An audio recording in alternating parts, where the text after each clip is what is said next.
test vendors, test labs, which is going to test your standardized solution. So that helps in improving your performance.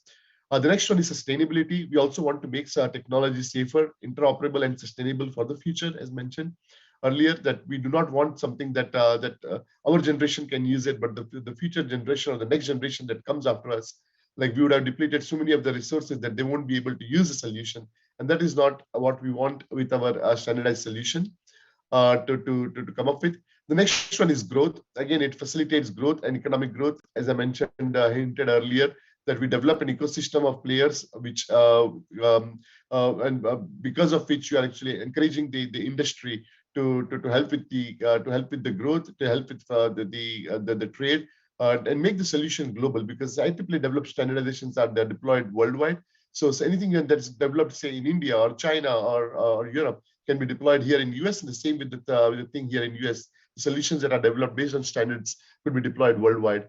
And it also brings confidence within the market, because once you know that a solution is based on standards, it basically raises the expectations as well as the requirements from the customers, and also the trust within the product, saying that if something is built on standardized solution, it is going to meet our quality requirements or meet our needs. So these are some of the outcome of the standardizations. Next slide. And definitely, we also need to have strategic focus in terms of what we are trying to do. The idea here is that whatever we develop in terms of our portfolio, it has to balance the geopolitical needs. It also has to take into consideration the various industry practices or various industry domains. For example, connectivity, mobility, healthcare, transportation. Everything needs to be balanced in terms of the solution that comes out of the essay.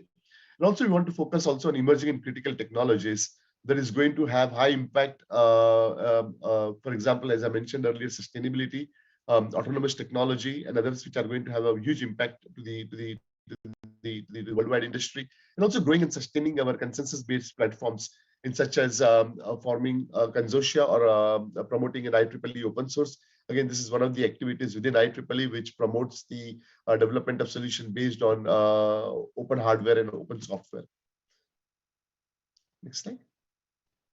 So these are just IEEE essay by the numbers in terms of these projects that we have developed till now, how many corporate members we have, individual members, how many participants we have, and how many global agreements or MOUs that we have signed with different standards bodies, different government bodies, or different regulatories in terms of developing a solution that is deployed worldwide. Now, I think one of the main things that we are talking about is the digital transformation that people always talk about. That this is the age of digital transformation.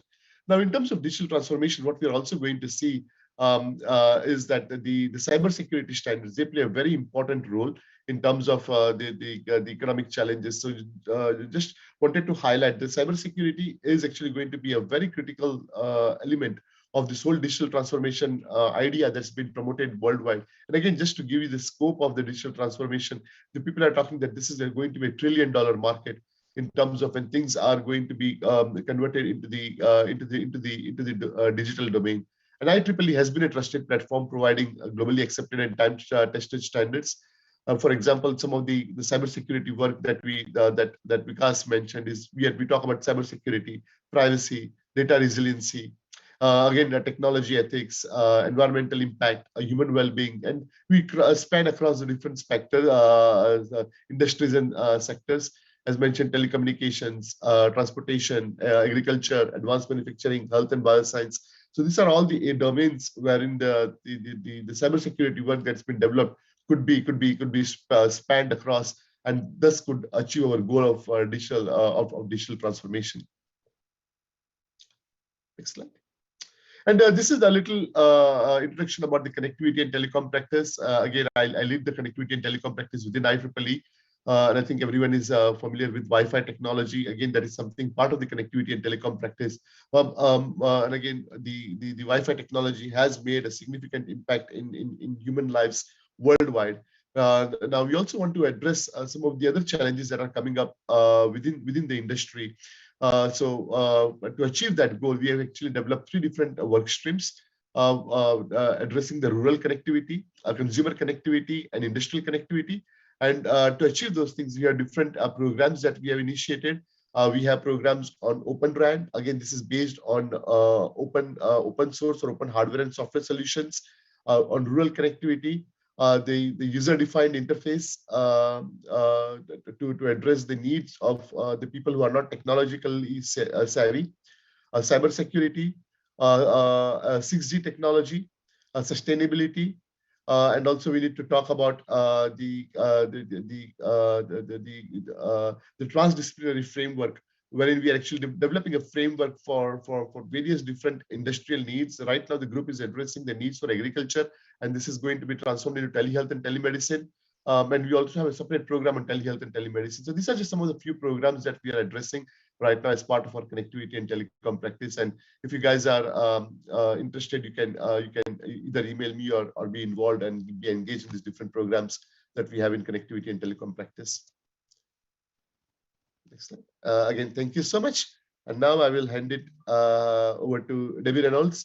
As mentioned, that she is going to be our host and moderator, and she's also the chair of the human-centric data flow and the cybersecurity within our IEEE cybersecurity for next generation. So, Debbie, the floor is yours.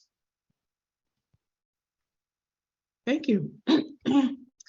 Thanks to everyone for attending this session. I'm very happy to have you here. I see a lot of people on the webinar. This is going to be a very broad-ranging discussion. We're going to traverse a lot of different areas in technology as it relates to how businesses look at it, things that cybersecurity professionals, privacy professionals, engineers think about these systems, types of things that people who are in leadership in organizations need to really be thinking about. At a high level, we'll be chatting about touching on things like emerging technologies, obviously around artificial intelligence, the Internet of Things, quantum computing, 5G, 6G, Web3. We have some generative AI stuff in here as well. So I will just start by, first I'm going to throw something out to Merrick, Dr. Merrick Watchhorn, around quantum computing. So Merrick, what steps can organizations take to ensure the security of hybrid quantum classic computing systems, and what potential inherited threats should they be aware of as they integrate these systems into existing architectures?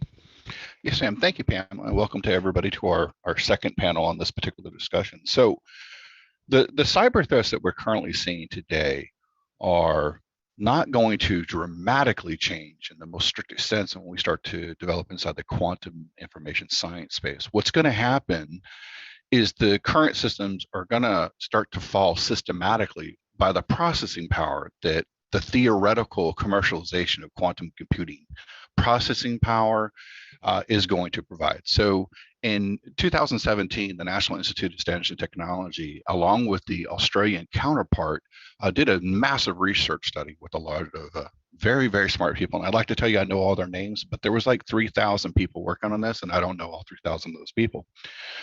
But their consensus was that our current security architecture, which is based on public key infrastructure, completely disintegrates and fails at scale, regardless of the AES 256 or higher, because of the ability of the factorinomials that can be done with quantum, what's called QC machines, quantum computing machines.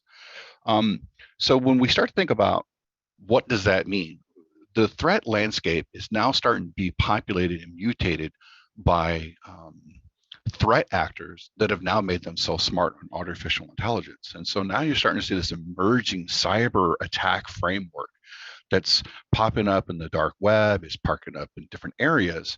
And all of this was brought about in 2007 when someone used cyber capabilities to do a kinetic destruction of an item in Iran. And so what happens is you're starting to see this, oh gosh, what are we going to do now? We're seeing a activity where organizations are having their data stolen right now, today, with the promise of being able to decrypt and crack data later. It's called a store now, decrypt later. It's a specific type of attack pattern. So let's say that you have banking information that right now is 100% secure. In 15 years, because that's when it's being predicted around 2035, you'll actually have the realization of quantum computing capability. All the data stolen right now is completely susceptible in 15 years. So what do we start to do? Well, there's work being put out by NIST where they're changing the way that they want to do encryption standards. They're going to, some are suggesting polymorphic encryption. That's some work done by Dr. Al Carlson, one of the members of IEEE, this particular work group. There's suggestions about reframing the way that we do zero trust, where nothing is trusted. But see, all these systems are based on fundamental logic of how computers have to work, which is all mathematically oriented. So 1 + 1 always has to equal 2. And because it works that way, let's just say that a common attack pattern is to turn off the power supply to a particular system, and that cuts all your security off. So the resiliency of the systems are now under a much more stringent thing, because you can start programming quantum machines to figure out all the permutations of how to do a cyber attack. And this is what we begin to see. So we are strongly suggesting that organizations begin to adopt what's called post-quantum encryption standards, zero trust modality. I was on the work group that helped create the NIST AI ethical framework.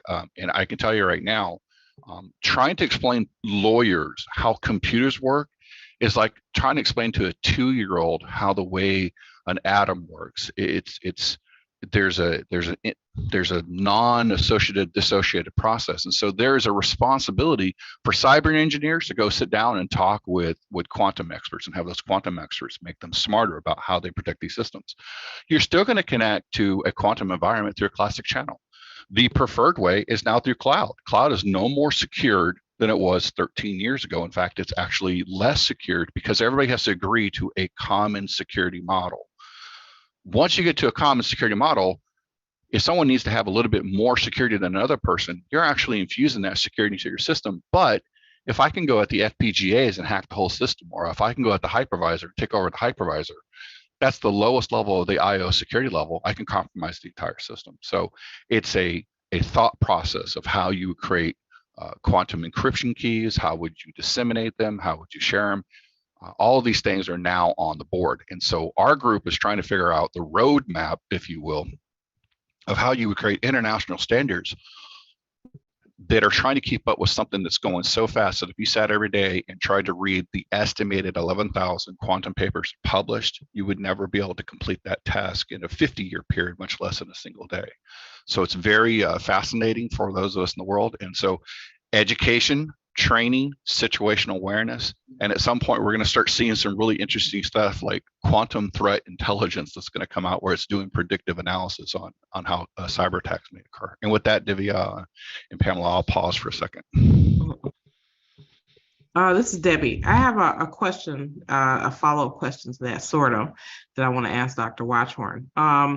So the White House just passed a law at the end of 2022 around trying to make sure that federal systems that use, whatever software, that they're taking quantum in mind in those systems. So I think that's a very significant development. Tell me your thoughts on it.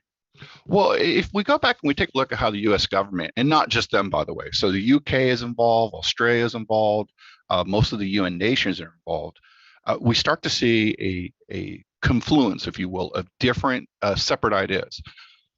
Supply chain will be affected in quantum. So if we just take a step back, and we're not putting any blame on anything, there are folks that connect the dots. We're not saying the dots are right. We're just saying that people connect the dots. When a particular organization was about to release a new type of QC microchip, surprisingly enough, in order for them to go into mass production, they needed a specific type of mineral and a specific type of metal. And the person that had all the deposits intentionally shut down their supply chain so they could not get access to those materials, which impacted the market space. If we take a look at that same concept, there was a claim that was made in the early 70s that OPEC was intentionally sabotaging the delivery of oil to the United States in order to drive up oil prices. In capitalistic society, this is what you're going to see. So what the United States government, both the White House and other organizations are trying to do is to try to start securing the collection of materials to make sure that a strategic capability, a strategic asset, or strategic functionality, such as critical infrastructure security, is not affected by attacks. So if we all go back to the 80s, there was this just-in-time supply chain. Everybody was so fascinated with it because it means that, you know, in the theory that just as you need it, it shows up. Unfortunately, COVID has demonstrated some of the cautionary tales that was embedded in all that research, that if you ever have an interruption in that supply chain, you have a massive problem. Okay, so we have Chinese, and so you have the CHIPS Act that's passed, manufacturing chips back in the United States, and this is actually a national security issue because of these particular discussions. So we have to start passing rules, start passing laws. Let's say by 2035, and this was put out by the National Security Agency, that any government contractor that does business inside the Department of Defense does not adopt quantum-proof technologies will no longer allowed to be doing business with the United States government. Now, I don't know if anyone's looked at a clock recently, but it's 2023. That means in 12 years, we have to make a complete shift to this zero trust modality. Well, that only happens when they provide funding and they provide incentivization and they start to do some of these different things. That's what we're starting to see. And so in my 2 pennies of thought, I think the United States government and other governments are very, very clearly starting to understand the threats that are coming about, and that in certain instances, an individual is the weakest link in the chain, and that one individual can cause unmitigated compromise. Well, how many bank records can be compromised before the financial system is affected? How much privacy data can be affected before someone just throws their hands in the air and says, I'm not going to share data anymore?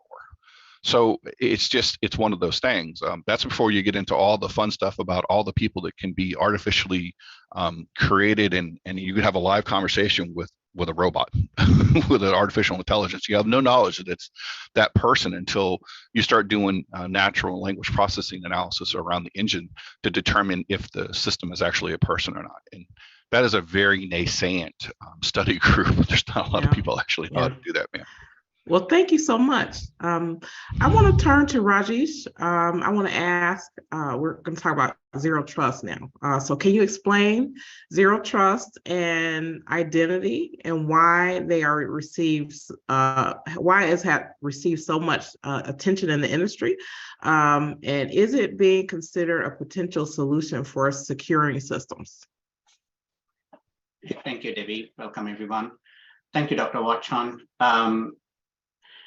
The thing is zero trust.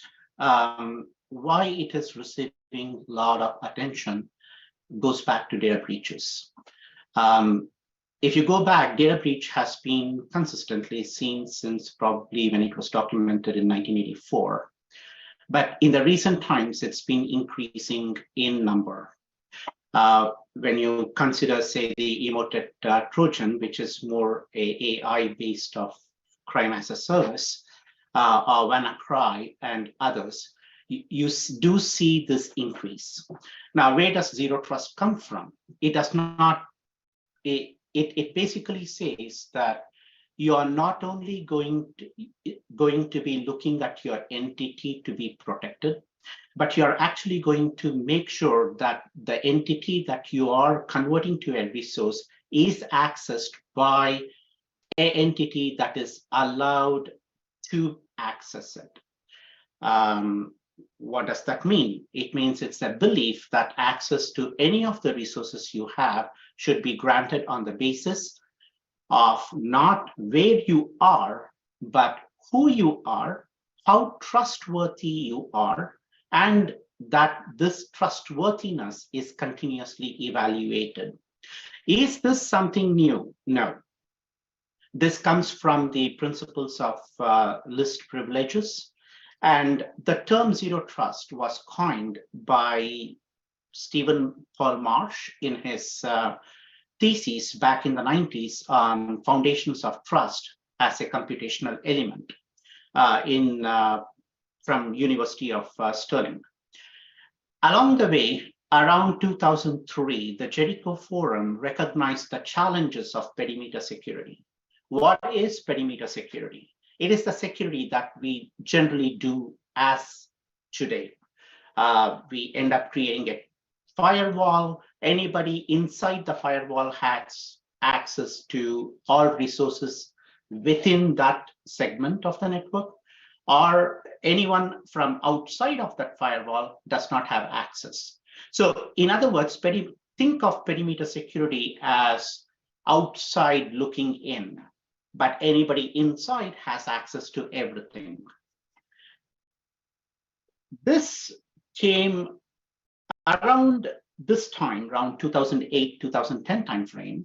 John Kinderwag of Forrester Research looked at this, where we were, the Web 2 had started, and then we started to have a lot more data-centric operations in place. Looking at data centricity, he said, how can we make it more efficient and cost-effective? If we look at it from a data perspective, look at it from data inside out. So you're having an inside out view rather than an outside in view. So you're bringing your perimeter close to the resource that needs to be protected. So the implicit assumption here is that when you're designing your strategies, make sure that you are looking at the entity, and therefore the access to that entity is controlled, and you know who is accessing it, why they are accessing it, when they are accessing it, what is the access, etc. Which basically leads to the newly developed NIST standard or the framework, the 800-207. And here it gives the concepts of zero trust as a collection, that is designed to minimize uncertainty in enforcing accurate least privilege per request decisions in information systems. Very good. Thank you so much for that. I want to turn to Vikram.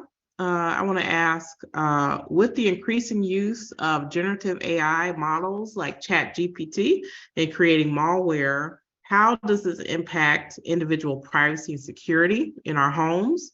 And how can we protect ourselves from these lower cost, high capacity attacks? Absolutely. Good morning, everyone, and thanks for the opportunity. So I want to answer this question along three vectors, right? One is first, lay up the land in terms of what is it that we are attacking in the home, or what is at stake in the home, and what is the state of affairs right now. Second, understand what is the additional effect of this generative AI. And third, talk about what are the kinds of solutions that can protect us now and in the future, right? So let's first understand the lay of the land. First of all, when it comes to the home, it's a combination of your data and your devices and the apps and the websites that you use, right? And when it comes to data, there's two kinds of data. There's your personal data and your personal identifiable data, and then your payment data, and then the third type is your behavioral data. So let's be clear, your social security number, driver's license, your email, first name, last name, telephone number, all of these are gone. These are gone, they're already out there. It's cheaper to buy it than try to hack anybody again and try to get it. That's the state of the state. Second, where we are today is that most homes today have more storage, network, and compute power than a small enterprise did about 20 years back, right? But nowhere near the level of security controls that these same enterprises had. So you have a bunch of resources available, you have people and monetary benefits that you can gain, and you have multiple vectors of attack, which includes every device, app, and website that you use, right? We are seeing this with our customers right now, right? The average home with about 20 connected devices makes about 50,000 internet queries a day, right? And 1 in 10 out of that is either privacy violating or malicious, right? That we are blocking today actively. And this is just in my home. Last night was 65,000 queries, right? So people are after our money, our device, and our behavior. Now, that's the lay of the land. Now, what has generative AI done? Well, first things first is it's lowered the cost and increased the kinds of attacks that can come at you in your home and on your person, right? Put another way, and almost pejoratively, it's the return of the script kiddies, right? So a script kiddie who has malicious intent but low skill is now enabled, and these script kiddies today have their own little Jarvis available to create malware for them to attack homes. So that's the lowest level of individual who comes back into the game and has the ability to attack you in your home. Then you have slightly more capable people with malicious intent but have done some work. There's a company called WithSecure that published a paper this month about how you can extract extra value by just learning how to engineer prompts that you supply to an AI system, right? So if you just put that much little more effort, you get malware and attack vectors that are much more potent that can be used to attack your home, right? And the third level is those attackers who are extremely skilled, nation states or individual attackers who are extremely skilled. Now, let's be clear.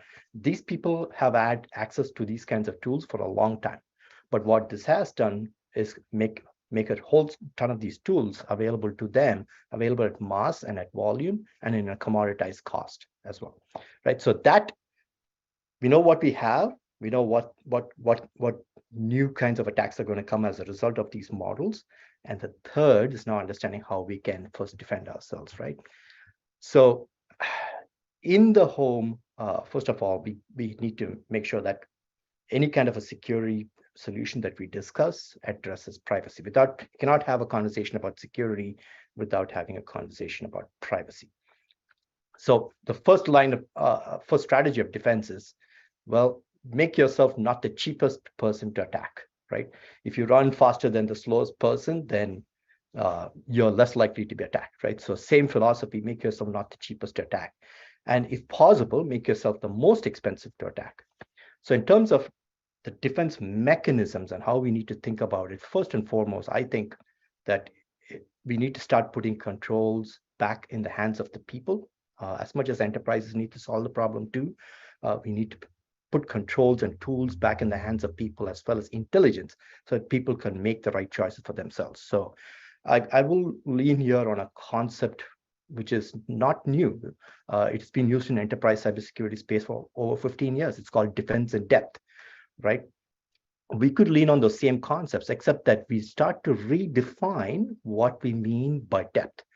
And it's not just about depth in technology and depth in protocols. And there could be some significant things in terms of how we do our basic internet protocols that could help us. For example, today, when you access a website, each website has a certificate that validates whether or not that's the actual website you're connecting to, right? But what if that certificate could also be intelligent and tell you, hey, yes, it is indeed the website you're trying to connect to, but this company that owns that website has been hacked 5 times in the last 6 months. Or if it says something else like, hey, this company also shares the information with 30 other companies, 5 of whom have been known malicious actors, right? Now, would you still want to connect to that? Or would your browser have an automated choice to go connect to that, right? So these are the kinds of frameworks we need to think about in terms of the technology stack and the protocols. But that's, I don't think, is enough. We also need to have depth of information, depth of education and notification, and depth and simplicity, right? If we want to be able to provide power back to people, we want them to be able to get intelligent information that they can react to, have a workflow process that is intelligent and guides them through it. And all of those actions can be completed in 1 or 2 clicks, right? So these are the kinds of solution frameworks that we need to think about, and the architectures will start to naturally evolve around that. Does it answer the question? Mm-hmm. Absolutely. Thank you so much for that. I want to turn to Divya. So all the stuff that we're talking about, especially around emerging technologies, we know that there is a lack of current laws and regulations surrounding that. How can we establish trust in developing an economy based on some of these emerging technologies that we're talking about, including quantum computing? So how do we ensure authenticity and truth in the use of quantum computing, and how can we navigate the intersection of privacy, AI, in the realm of quantum cybersecurity? Thank you, Devi. Good evening from India. Currently, it's almost 10 p.m. Welcome, everyone. So my target is always to steer the discussion towards law, because I feel that that is one of the fields which is not focused upon, like Dr. Vachon said, that lawyers, if they are being taught computers, they are like 2-year-olds who cannot learn it so fast. It's not like that. It's just their field of expertise is a little different. So when you are talking about computers, when you're talking about emerging technologies, all the new things which are coming up and affecting our life, what lawyers do, what I do, we try to understand how it is affecting the whole society. Because when we are facing those cases in courts, first thing that comes to mind as in how diligently were you using those technologies while you were either using the computer or the mobile or the laptop, because all these aspects, they have become integral to our lives. We use mobile like anything, that is kind of lifeline, but we do not realize how the data which has been procured by those mobile operators is being used. How ethical is it, and how is it being processed? How is it going to affect your behavior? How is it going to affect your whole thought process while it is using that particular data? And that is why this question becomes very pertinent when you're talking about quantum computing, which will be 1,000 times more faster in processing, even much more than the computer which we are using right now. Keeping that in mind, we have to go at par while making those regulations, rules, and laws. Like recently, there have been laws around AI, which were made into acts in Europe. Then US also has come up with a Bill of Rights for AI. There are so many aspects which are coming face to face for us, and we cannot realize how to make a purview around them and make sure that our society is safe, because it is not only us who's using it. It is the children, it is the elderly, and every person on earth right now is trying to get connected through internet, through web. They want to know more and more news, but then the consumption of that news and what kind of news is being provided, it's a huge realm. Like in the very start, Debbie rightly said that the talk is going to be way too broad, because we have to understand every aspect, how to make it trustworthy, how to make it reliable, how to make it sure that that particular technology, be it AI, be it IoT, be it quantum computing, how to make it more usable and more safe for our society. That being said, what I will try and explain is, when we are doing this, AI ethics or data ethics, all these came way later after using it for a certain time.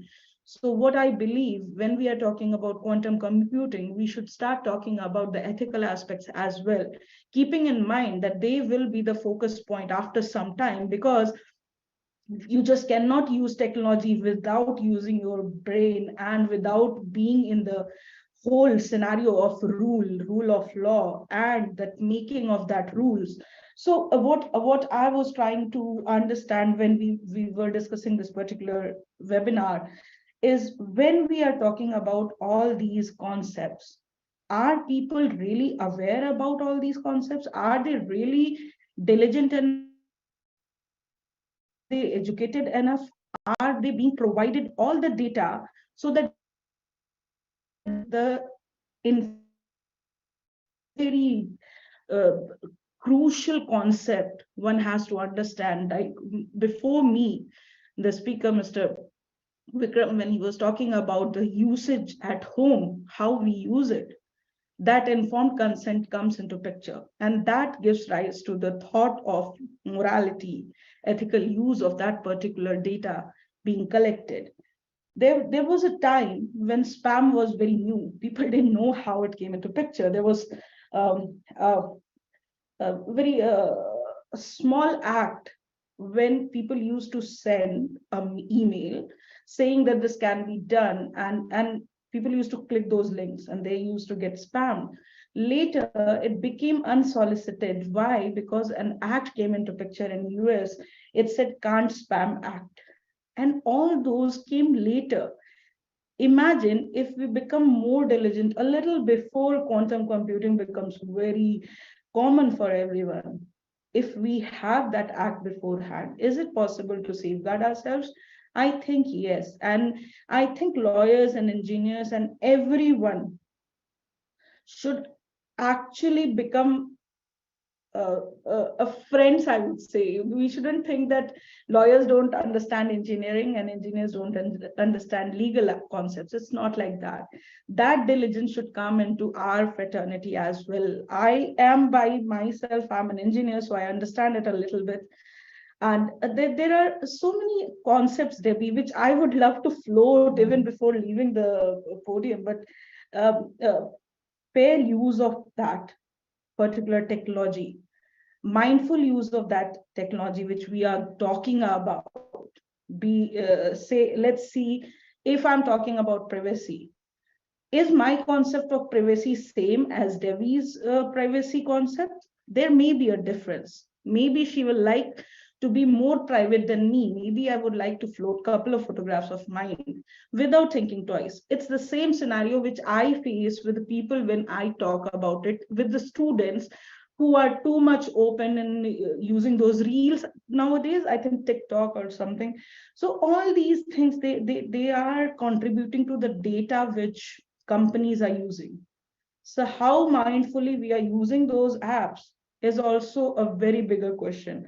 And I really believe in talking about these concepts on these platforms, because everyone talks about so much computer, and it becomes a little bit not, I cannot explain this to my lawyer friends easily, but I can explain it to you.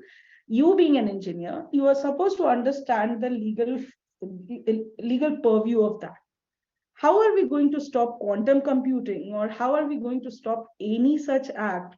Can we stop robots from defending humans? Can we stop?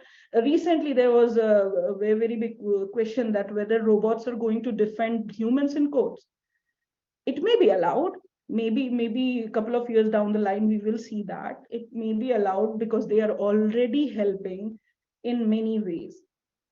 So that was the point which I would like to talk about. Other than that, there's one concept which I would like to float before I hand over the podium to Debbie, is about the ownership concept of that particular data and ownership concept of the whole technology.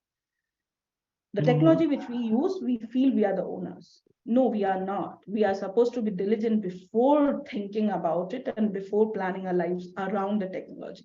So that's my take on the question which you asked. I hope I was somewhere near answering that question. Thank you so much, Divya. So I want to talk a bit about governance. I'm going to turn this to Pamela.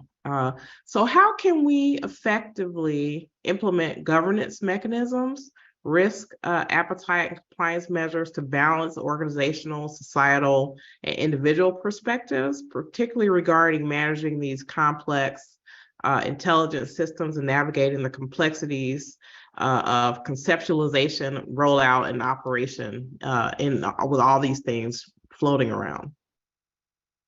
Okay, so let me see. Let me go in order, because those are quite a few things to unpack, right? So happy to be here. Thanks to be here. Thankful to be here, and very happy to share some of my expertise from a different point of view. All right. So we've been talking about consumers. We've been talking about individuals. My area of and my background has been more on the corporate side, right? I bring the enterprise view of some really large and complex systems that we, I've been advising, and I've been involved in creating a cybersecurity and a trust AI risk policy strategy for. Okay, so just to back up really quickly, my background has been creating holistic cybersecurity and risk-based programs for some global Fortune 500 companies, some Fortune 50 companies, some of those products you might be using as we speak right now, services and products. And what does that mean? What that really means for this particular conversation is that is a extremely complex environment when it comes to regulations, one country is different from the other, as you may know already, Debbie and Divya, in a privacy regulation. There is no one single privacy framework that goes that is common to all countries. Having rolled out DLP programs across the country, across the globe, I've gone through that pain. So my point being, the more complex an environment is, the more insecure it can become. And what does that mean then? If we are talking about that for where we are right now, how do we prepare for the oncoming and the emerging risk, right? Which is only going to get more complex. And again, complexity is the anathema and the actual complete enemy of security, right? How do we simplify? That's where we come in, right? That's where we come in as thought leaders, as experts, as standards bodies. Purva had mentioned earlier, and Vikas had mentioned about the role that standards play. It is extremely important when it comes to really large systems where, yes, it is extremely complex. And yes, we have to look at, what are the end users' rights, and who, as individuals, what is the cognizance we have of the data we are consuming, data we are creating, and we are supplying to systems. But at the end of the day, we have less control than we would like to have, and that we think we have. It is really, where is this data being aggregated? Where is it being used? And we can put regulations in place, we can put good controls in place, but it is still going to be a bigger attack surface, as well as a bigger point of vulnerability for society in general, of how how these enterprise systems control that data, and how they store that data, and how they process that data. So, having said that, how do we address it, right? Debbie, that was one of the questions. Where do we start, and we already started a long time ago, how do we leverage that experience we have built up and use it for solving that complexity challenge of not only today, but that emerging risk? So I would say two things. One is, what is for example, even a NIST-based or an OECD-based risk management approach, a risk-based approach, and what is risk?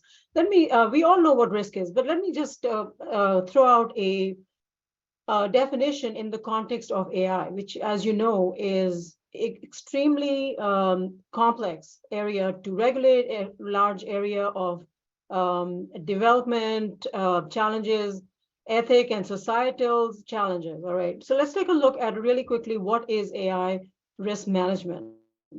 Risk in general has been defined as the ability to cause harm, right? What is the what is the probability of an event to have a effect, whether it's positive or negative, right? But what changes with AI is the two things. In their definition, NIST and OECD, for example, they talk about the impact, right? The consequences.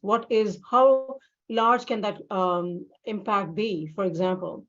I would say add one thing to it. And I know some of the speakers, such as Rajesh and Vikram, also touched upon this, and Merrick Watchon, you had also mentioned about this, is the velocity of risk and the that we are looking at. How quickly are these coming? And that is something that we have not typically created into our posture in the past. All right.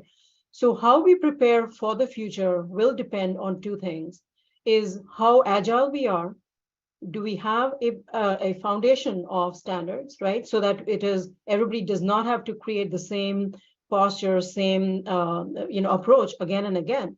That is extremely important. And on top of that, we want to leverage our experience in creating holistic programs, which include, for that governance that you asked about, Debbie, and so on that foundation, what do we need? We need the ability to be agile. as well as take a risk-based approach. So I'll stop there. Thank you so much. That's really helpful. To continue that in some way, I want to talk to Alex. Alex, I would love to have your thoughts on this thing. So what are the potential changes and security risks relevant to next generation technologies, including quantum, AI, Web3, IoT, and how these technologies interact with each other? So if possible, we would love for you to provide some examples of how each of these technologies can positively or negatively impact security of other technologies. Sure, thanks a lot, and it's definitely a great question. And we already discussed some examples of quantum computing, like what kind of problems it can bring into the whole cryptography. So I will skip that part. It's super important, but it was already discussed. Now let's take like 5G, 6G. First of all, of course, those new technologies can help us to create more secure connections, but unfortunately, like the 6G is fully relied on machine learning technologies, and 5G is like partly relied on machine learning. And machine learning algorithms itself can have different vulnerabilities. And recently, researchers released a paper with examples of adversarial attacks on machine learning algorithms for 5G and 6G. So they basically send the malicious signals to the 5G and 6G network so that the networks were like shut down. And this is one of the examples, like, okay, we have like super great new technologies, but the part of it, it's AI driven. It can be, it have vulnerabilities. IoT can help us, do a lot of critical thinking surveillance and help us with the physical access. But at the same time, it's really increased the attack surface. So like if before we had only servers and computers, now we have like a lot of IoT devices. And if one of them have some vulnerability, the hackers can easily get access to a computer network. And I was previously like security researcher and pen tester. I've done a lot of consulting engagements, and the way how to get access to the computer network through the vulnerabilities of IoT devices such as printers was one of the easiest ways. So it's definitely the big problem. In terms of Web3, there is a huge problem how we can figure out if the entities in the metaverse are real or not. I mean, I can, so with use of new generative AI technologies, it's super easy to create like fake entities.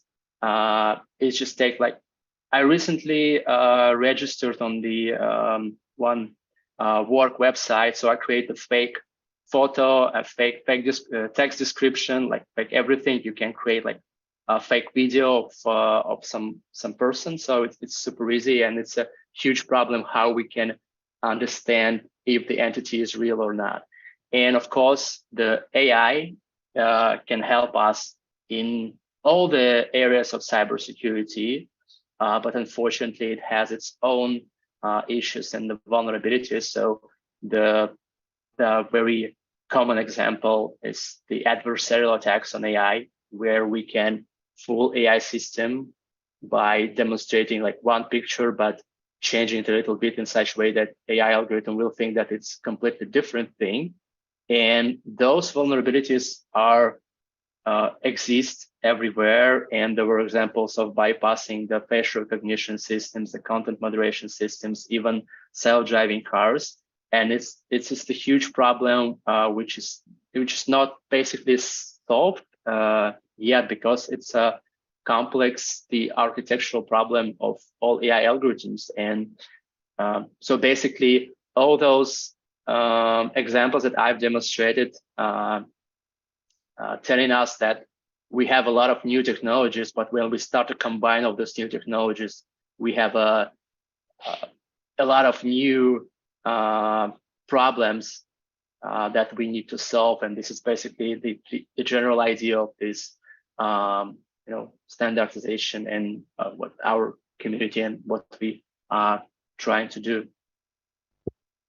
All right.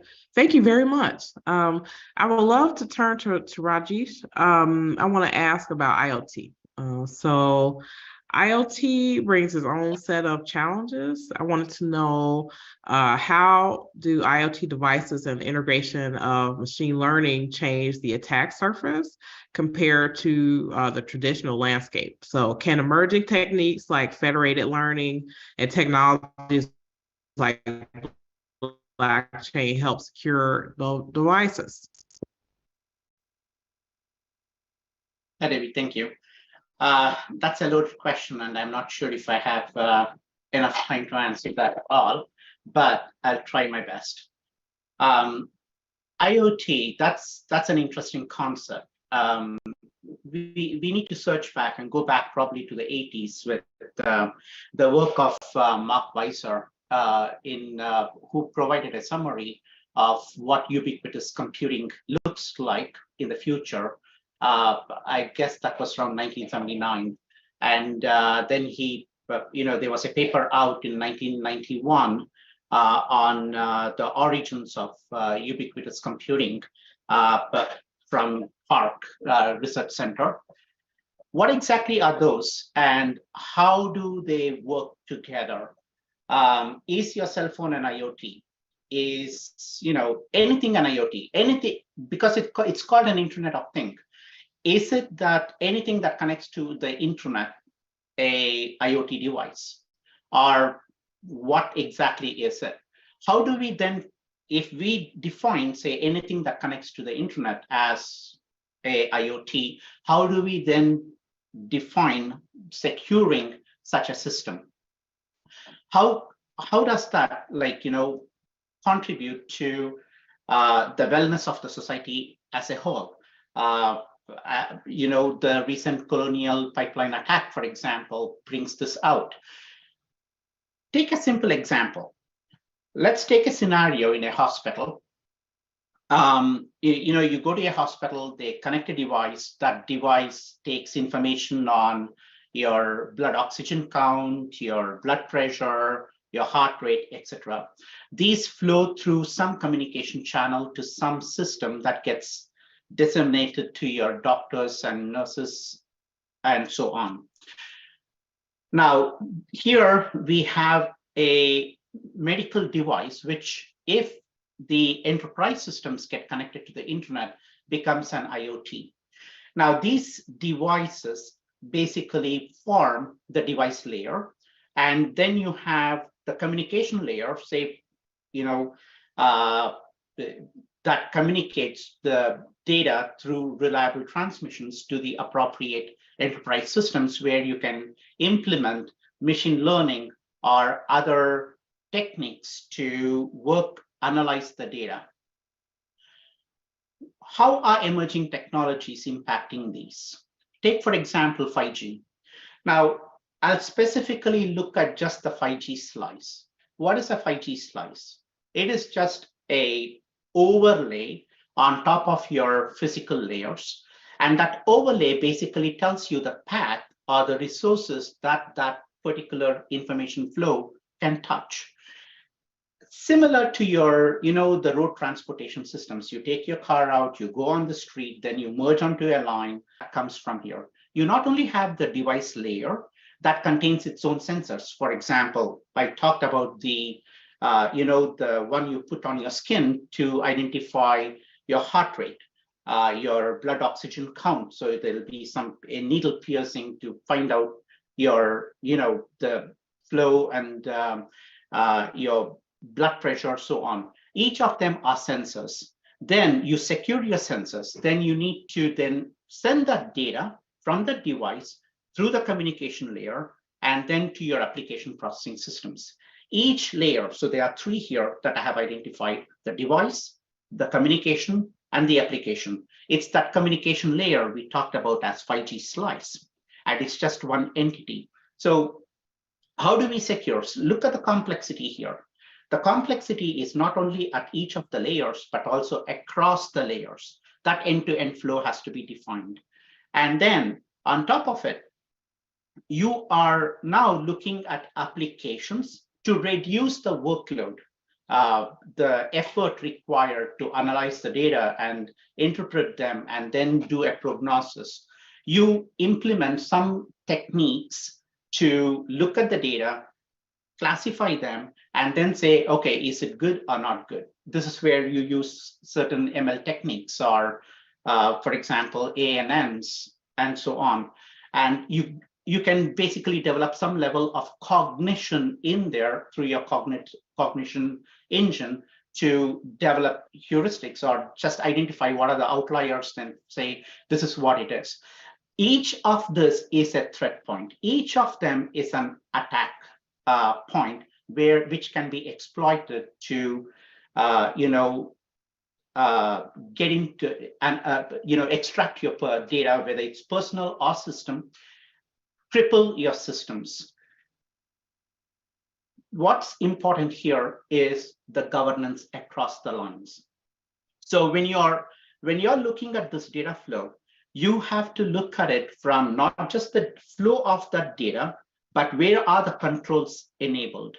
How are you managing the devices? What is the system hygiene of not only the devices, but also the points that these flows touches, where be it the overlay networks, the software-defined networks, your virtualized network functions, whether it is the application endpoint, your APIs, so on. All of this is to say that there are challenges in every part. How do we address them? One approach, of course, is governance. Create multi-level governance. Right now, governance is kind of a mismatch of things that are either based on regulatory impacts or something that's done because it needs to be done to do something. For example, the corporate, it's under corporate governance. But we need to break that up into multi-level governance, make sure at each aspect, we understand two things. What is it that the teams engaged in producing the devices or producing the flows are doing? And is it really aligned to the business outcome or the government outcome, whatever that outcome is for the entity is? So in other words, change governance and change management. So we don't think just about change management, we go about change governance as well. Another aspect that we need to look into as the emerging technologies come and more abstraction comes into the networking layers in terms of overlay network. So 5G slice is just one of such abstractions, is on how are we balancing the execution constraints. There are three execution constraints: performance, reliability, and security. How are we balancing them? When you look at these execution constraints, take, for example, security, confidentiality, integrity, availability. Now, that has an impact from performance, because if your performance, which is looking at the attributes of response times, throughput, and latency, it's not properly crafted, then you have an impact on availability. And then look at the reliability, where you are looking at attributes such as failure rate, your purposeful fit, and your uptime. Then your integrity and availability is impacted. The confidentiality of flow is also impacted if you do not balance reliability and performance as well. So these are complex questions that needs to be answered through governance and encouraging and enabling organizational capabilities. This is where I think Barry Boehm talks a lot back in his book on balancing agility and discipline. We have been moving so fast, so fast forward on breaking things by moving forward go-to-market strategies, because we just need to go push that device or that service out to the market. We are losing the discipline. So this is why it is critical from a governance perspective to look at it. What is it that we are engaging the teams on? What is the purpose? Why do we need to do something? The alignment basically to the outcome we are looking for. It's critical that we look at it from that perspective. So it's not to slow whatever development or delivery we need to do. It is to ensure that we don't have any kind of unintended consequences that can cause more harm tomorrow. This is another thing with as we are moving towards autonomous and intelligent systems, that IEEE as part of the autonomous and intelligent systems has developed ethically aligned design framework, which we can use along with security by design and privacy by design. There are frameworks out there which we can use. Make sure that we have the alignment for the outcome that needs, the outcome, and the teams know that they have to align to certain frameworks and certain security governance principles before, delivering the product. It's also important that we are looking at it from a perspective of zero trust. I cannot emphasize this enough, because principles of least privileges, it's a principle, so it is abstracted very high level. We need to make sure that whenever we put something in operation, we actually know who is accessing it, what is being accessed, and then enable incident response management accordingly. Have security operations implement EDRs and XDRs. So there is appropriate response framework, and you can even use certain ML principles to analyze your logs, so the security analysts' efforts are reduced. These are, when we talk about the IoT, it is not just one small device or the sensor. It's an ecosystem that we have to think through. It's the entire the entire ecosystem, the flow that we need to consider. Sorry for the long answer, Debbie. That's all right, no problem. I wanted to turn this a bit to Vikram, and this is about user engagement education. So how can we effectively increase user engagement and education to combat cyber threats as a united community? Absolutely, right. So there is a big education gap. I was recently in a conversation during one of my vacation trips with somebody in a hotel, and they said, hey, people want my data, here, take it. In fact, take more of it, right? And I think there's a huge education gap in terms of people understanding what the repercussions of something like that are, right? So everybody understands when money is stolen from the bank or the identity is stolen, right? The identity theft industry is a $45 billion industry. The data broker industry is a $235 billion industry. So coaxing information and having you hand it to me is more lucrative than me waylaying you and stealing it from you, right? So that's the nature of what the internet has enabled. So I think part of what we need is, we have gym class in school. Why don't we have digital wellness class in school, right? We need to start at the grassroots level for sure. But net is that we need to start intercepting these kinds of threats and incidences at the point of occurrence, meaning when I sign up for a new app, or I buy a new device, or I engage with a website in some fashion or service in some fashion, at that point of incidents, we need people to understand what the dangers are. Hey, maybe this app uses a library that has vulnerabilities that as the same as another app, or maybe this app is made by an app maker who has also taken XYZ piece of information from you from another app and combined that with ABC piece of information from you on this app. In consolidation, you now have a higher risk profile, right? So being able to provide this kind of insight at the point of incidence, whether it's a privacy violation or a security violation, I think is very critical. And I think the cybersecurity industry here can take a leaf out of the gaming industry by introducing more big gamification and community involvement in this process for it to be successful. Very good, very good. I wanted to make sure that that people are asking questions in the Q&A. I think the Q&A is definitely very lively. I just want to make sure that people who have questions, that they get their questions answered, either as part of the answers from the panelists in the live speaking part of the session, or in the comments. So I think I'm gonna go to my next question. Give me 1 second here. So I wanted to, I guess I'll open this to the panel in general and see who wants to jump in. Is there anything that we haven't talked about yet that you think that we need to bring up in terms of what organizations need to be thinking about when they're either thinking about implementing these types of next generation systems or the security of systems that they already have?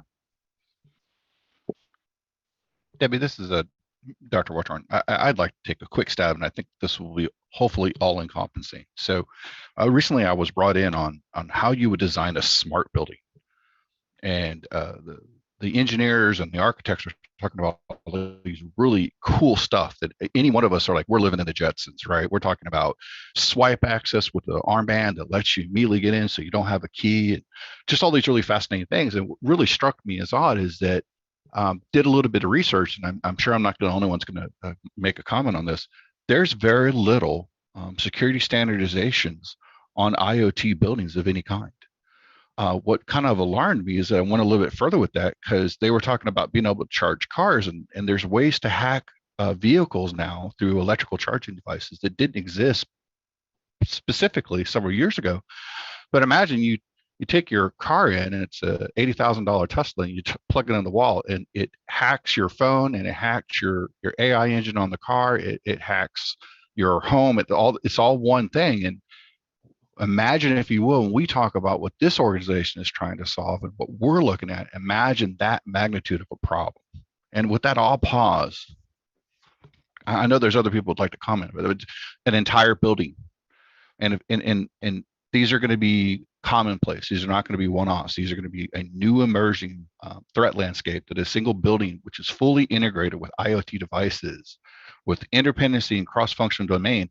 How do you secure a system like that? And how do you even begin to write a standard when all of the products and the subcomponents, their individual organizational structures, there are no standards for how you would build cybersecurity in some of those components, because the components themselves, there's no need for it. But when you put it together, it's like a friend of mine described it to me: building an IoT building is like trying to rebuild the Titanic, but you're just going to stand it straight in the sky. So I thought I would bring it up as a topic.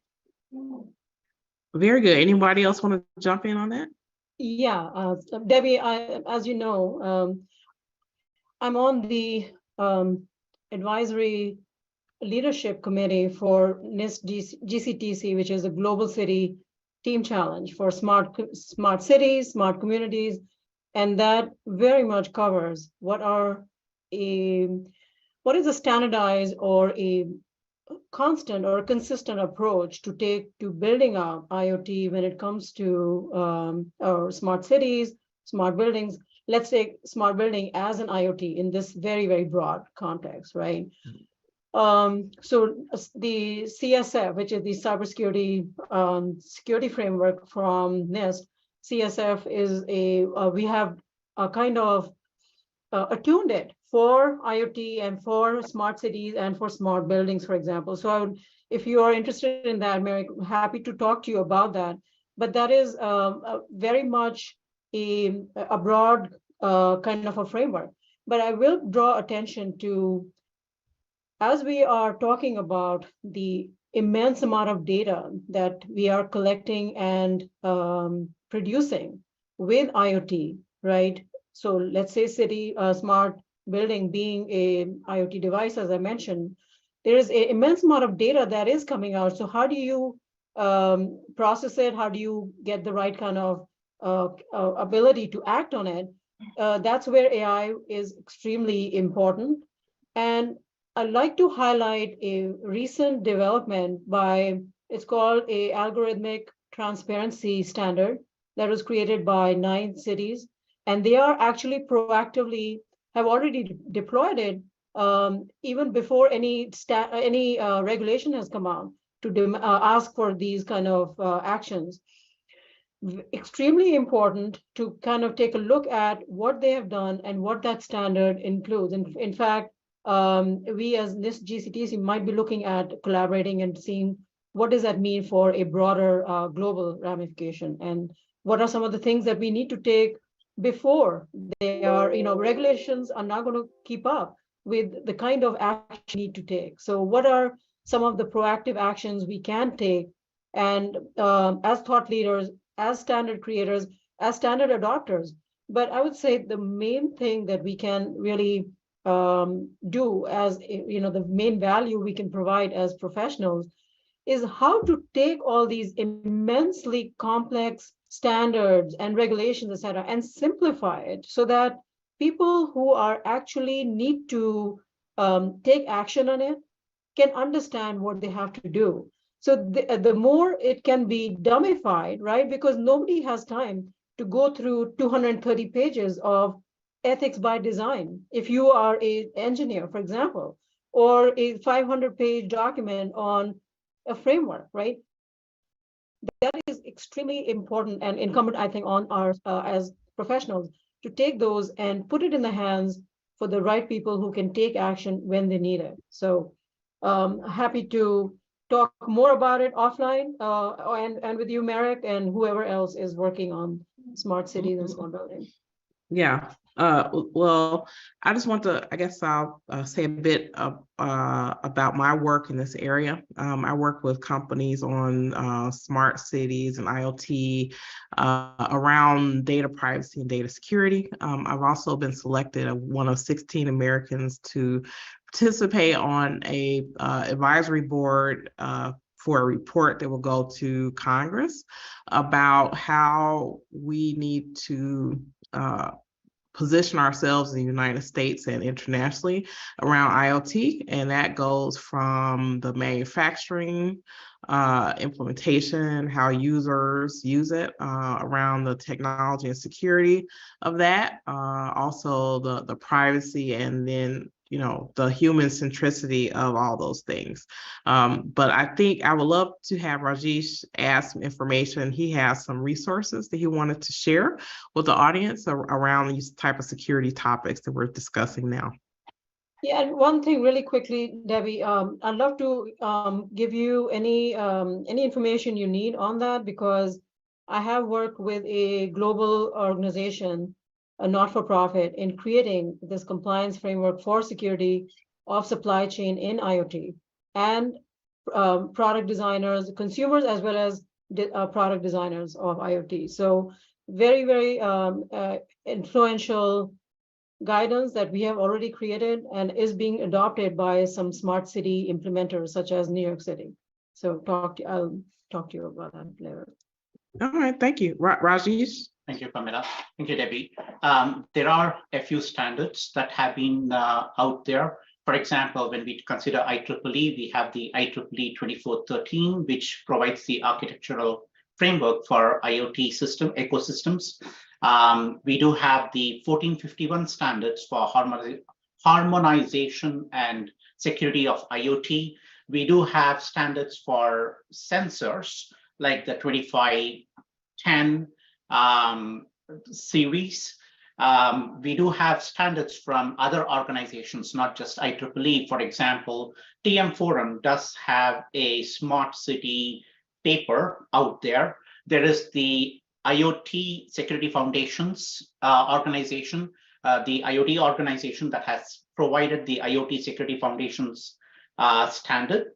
There's the GSMA Alliance that has brought the security foundations for communication links for, say, for example, connecting IoT devices through 5G slices, etc. There's the ENISA group, which has recommended and provided standards.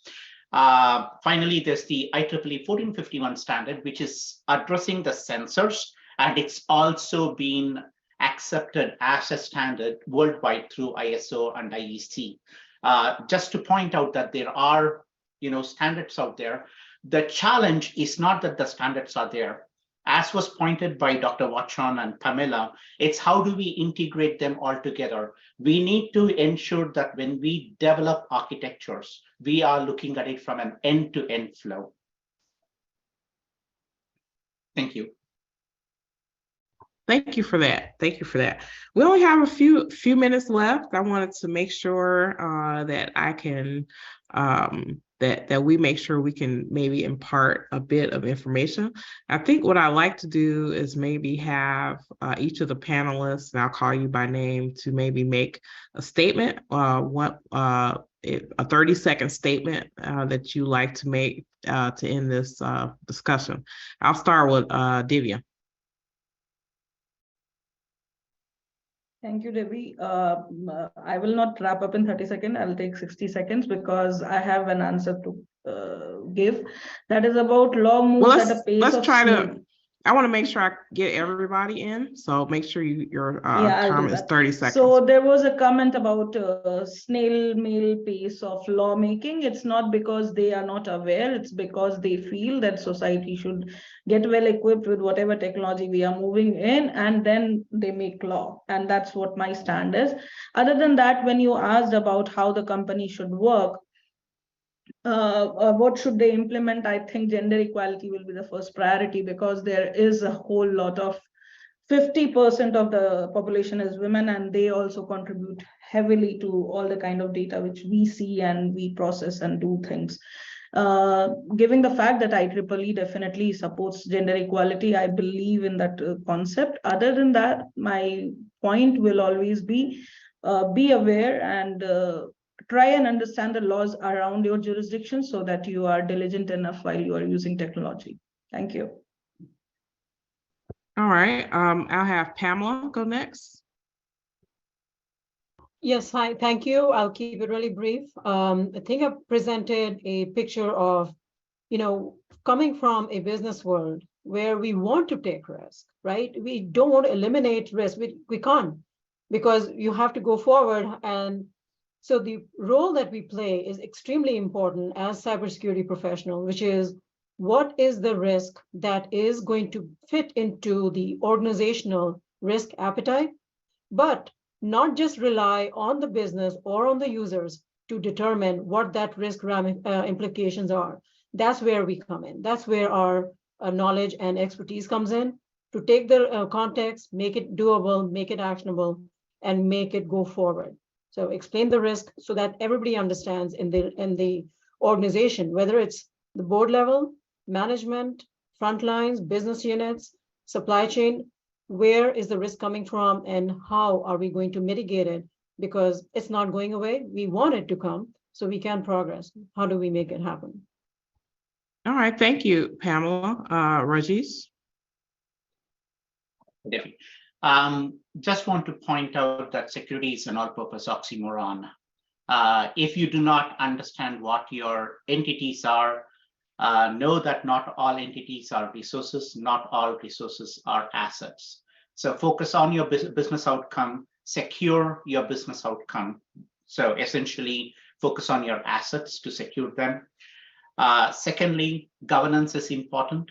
If you do not have a proper end-to-end flow of your systems, then irrespective of whether you have secured it or not, you have no idea whether an incident has occurred or not. With these 2 points, I'll end with one statement that if you are interested in joining us, you are welcome to. We do have some exciting projects. For example, the 2994 standards that we are working on IoT applications. We do have our own panels, and the work we do in cybersecurity and Vikas within this group. There are other organizations as well, like the Linux Foundation that is building on the Trust over IP, etc. The IoT security foundations. There's a lot of work going on. Participate. That is the most important. You get the more awareness you build, the better it is for all of us. Thank you. Alex?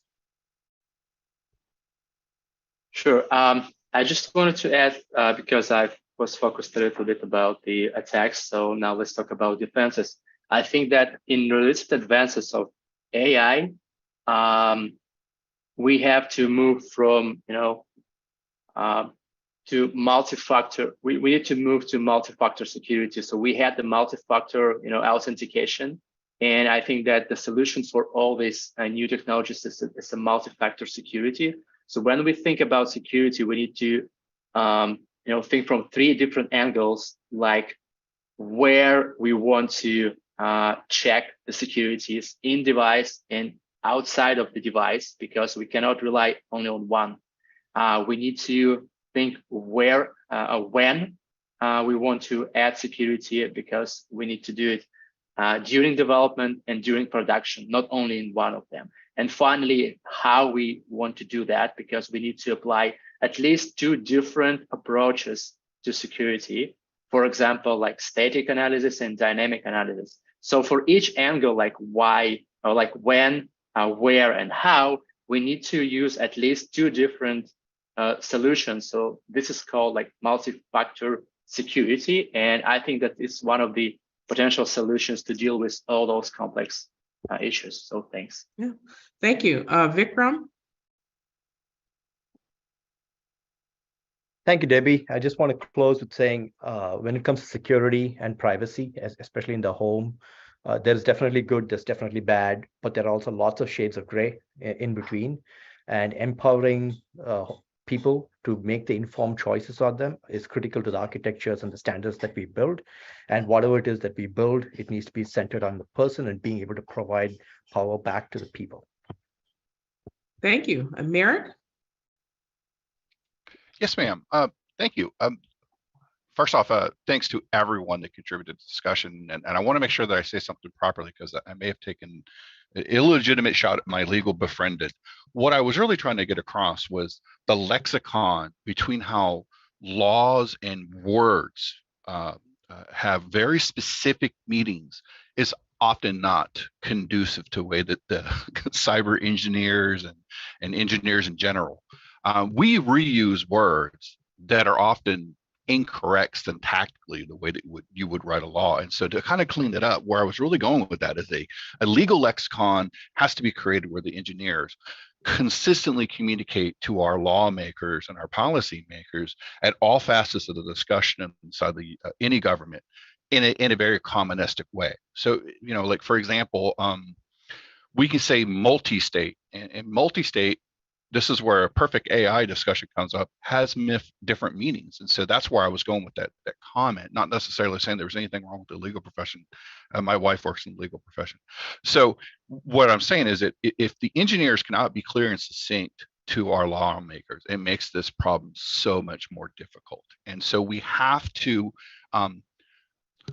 engineers have to go learn how laws are written. They have to go learn what the lexicon is. It creates a better synergy discussion so that we can start to close some of these threat gaps. We can begin to really have defined ethics. In a former job, as soon as a law was written, my job was to figure out how to get exactly around that law as written. And in certain instances, we have to realize that technology sometimes is invented because of an existing law. And so there's this kind of like this catch up. And so to the point of saying that, we have to do that better job, I think that is in all areas and facets. Cybersecurity is at everyone's involved in cybersecurity. Everyone's involved in privacy and ethics and stuff of that nature.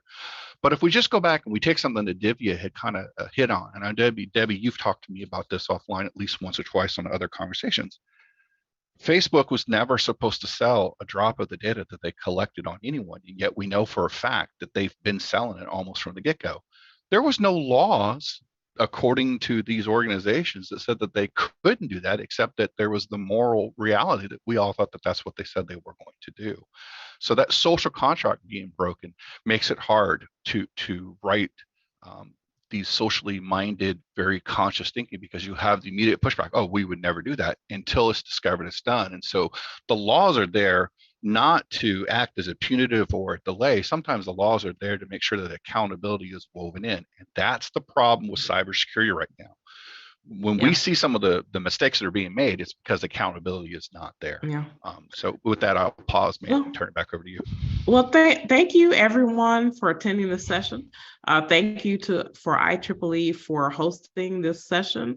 Anyone who's interested in these topics, wants to get involved, wants to be a factor in how some of these things develop in the future, I invite you to join us in our work at IEEE on next generation connected systems. We're happy to have more people. We have 10 subgroups that are working on different facets of these issues that we talk about, and we would love to have more people join. That's it. Vikas, do you have something you want to say? Nothing besides what you just said, Debbie. Okay, great. Thank you so much. This was a great discussion, and welcome anybody who wants to join. Thank you. Thank you all.